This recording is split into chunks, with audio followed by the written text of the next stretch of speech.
Good morning, everyone. I am Samiksha from class of TEE and TC.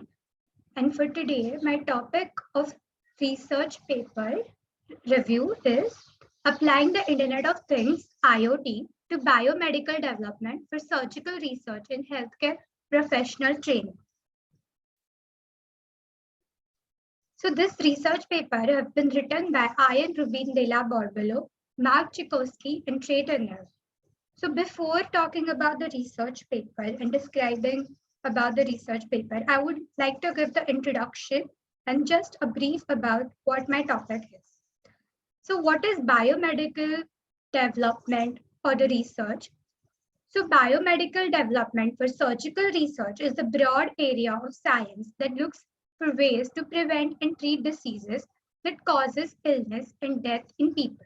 This general field of research includes many areas of both the life and physical sciences. Utilizing biotechnology techniques, biomedical researchers have studied biological processes and diseases with the ultimate goal of developing effective treatment and cures. So now I have to talk about how IoT, that is Internet of Things, is related to this biomedical development. So first, for that, we need to know what is IoT. As you all know, the Internet of Things, that is IoT, describes a network of physical objects, that is things, that are embedded with sensors, software, and other technologies for the purpose of connecting and exchanging data with other devices and systems over the Internet. So why are we taking IoT in this biomedical development? So before Internet of Things, patients' interaction with doctors were limited to visits and tele and text communication. There are no way doctors or hospitals could monitor patients' health continuously and make recommendations accordingly.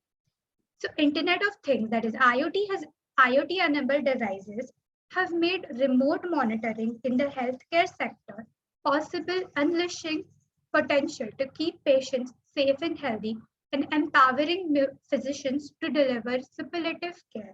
It has also increased patients' engagement and satisfaction as interaction with doctors have become easier and more efficient. Furthermore, remote monitoring of patients' health helps in reducing the length of hospital stay and prevents readmissions. IoT also has major impact on reducing healthcare costs significantly and improving health treatment outcomes.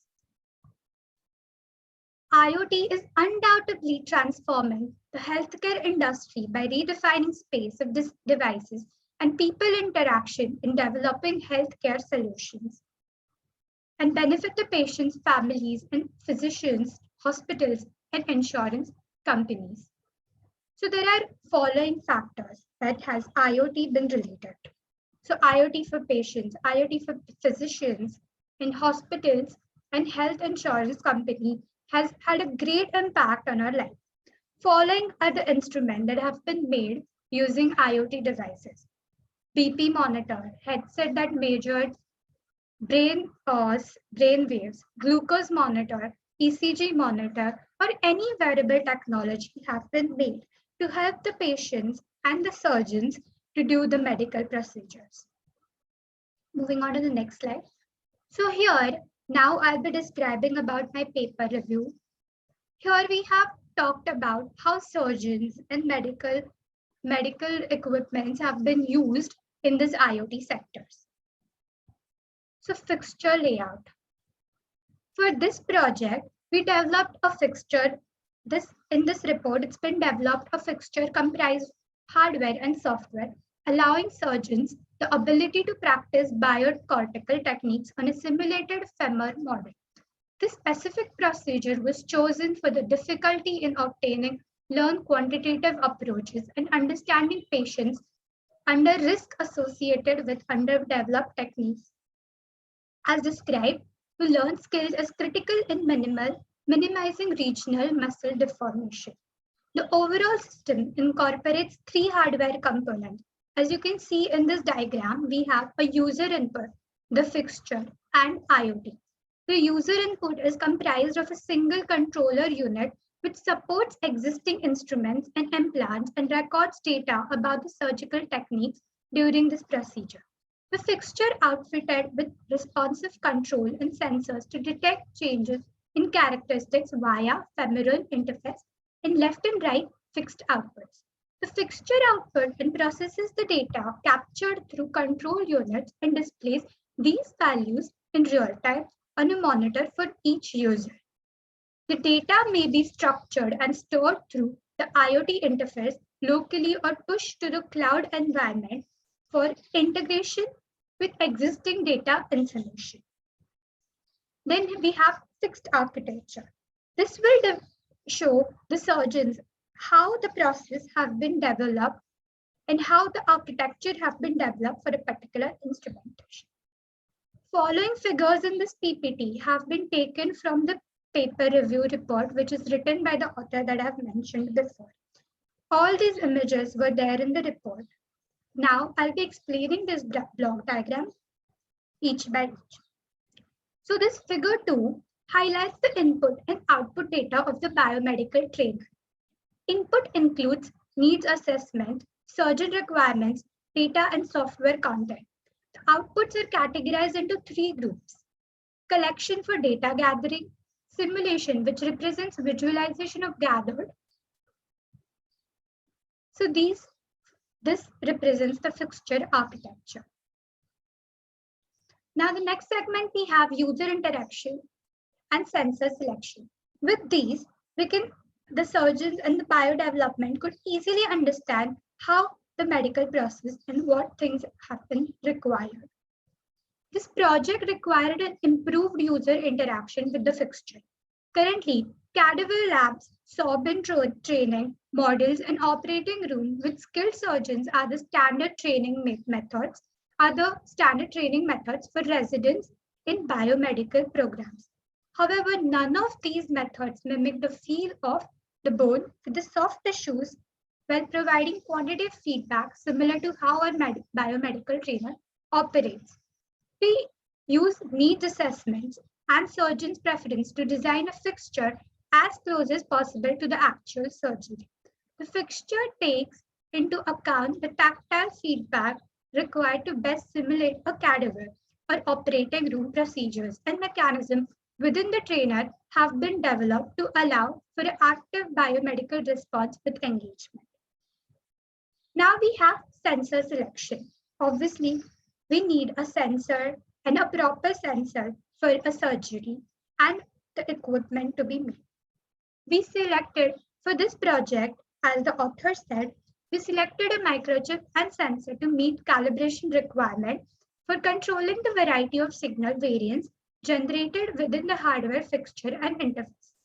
We also ensured that the sensor hardware was both validated for research and practical for the application. For example, some census conditions required a preloaded state prior to test runs, design restrictions, while other hardware have more standard applications. Moving on to the next slide, we have IoT dashboards. Materials of the following teaching section provide users with relevant information specific to the region of the body being studied. The training section, as you can see in the IoT dashboard, we have an image that says the nucleus of the interface resides within the comprehensive surgical dashboard, which includes 2 main features, teaching and training. Hence, these 2 things have been involved for the IoT. So we need to teach and train these surgeons how the equipment has been made and how to use during the surgery. So this shows the training section allows comparison of user data with pedagogical benchmark data relevant for surgical techniques for the region of the body. So the figure 3 that has been shown on the screen represents a screen capture of the dashboard highlighting the teaching and the training feature. The teaching feature visualizes real-time biometrics and anatomy for the specified region. Relevant patient scans in virtual environment of the trainer itself. Virtual reality model are labeled and to identify anatomical areas of interest, allowing residents the capability for easily reviewing related information. The IoT integration populates patients' project data of that research may customize data being compared by patients, pathology, or virtual model. This type of interface provides surgical, critical, relevant information based on current scientific literature. And now, as I've explained about the teaching, how the teaching sessions have been done, now I'll talk about how the training section. The training section compares the user's technique to pedagogical benchmarks set by the research institute. Benchmarks can be compared by comparing data from skilled and veteran surgeons. In addition, filters, visualization of data, and analytical combine to bring meaning to the wealth of data accumulated. This image was also there in the paper review report. I have taken the image from that and explained. Now we have software workflow and the architecture. So we, as I've talked about in the paper review report, that two parts are there, like the software and the hardware. The hardware part would describe the teaching and the training session for the surgeon, and the software, how exactly the software is run and how the medical and the biomedical have been used in this. So I would describe this block diagram right now. Supporting the local hardware and software of the fixture, a cloud-based platform incorporates the capture and comparison of the data with 4 segments. You can see here, research needs, language support, a system integration, and platform as a service. We have outlined how each of these categories interacts in the figure 4, along with key consideration and system requirement for each segment. In the research needs section, we integrate an end user's requirement both prior to design. Examples, solution must be adapted to existing instrumentation and implants. And during the process, for example, if residents focus on other areas of the body, data and API callouts must be configured accordingly and pushed to the front end. The language support section meets the need of both real-time code changes and local cloud integration through JazzHub or GitHub integration and supportive framework like Node.js and CouchDB. The modular nature of the system integration enables the trainer to be configured in a manner appropriate to surgeons and to their specific task. So here, all these things have been runtime and framework have been explained, as you can see.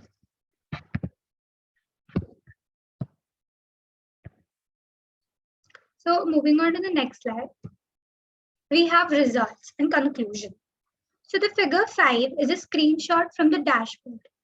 It displays the thrust and power of an individual user along with the pedagogical benchmark for each. It is important to note that the dashboard itself is a real-time and interactive, providing information and analyzing more effectively. For example, the real-time display of limits during procedure allows for the better understanding, allows for the better understanding and interpreting of the individual approaches and techniques. In the conclusion, we have understanding bone condition, drilling characteristics, and implant, evaluating the learned degree of difficulty in mastering these conditions is overwhelming, underrepresented, understood, any qualitative level. Taking steps to close this gap and better understanding how learned experiences, devices, choice are pre-operative patient condition to pursue population will be positive step towards improving patients' outcomes. The processing and display of the existing data offers great potential for growth with this technology. I would like to conclude by saying this paper review report has made me understood how the biomedical technology and how the research has been done to use the IoT devices. And this has helped many healthcare departments to reduce the errors, and with the growing technology, the patient's needs have been met. These were the references taken by the author to write this report. I would like to thank my HOD and Smita ma'am for giving me this opportunity to describe about this project.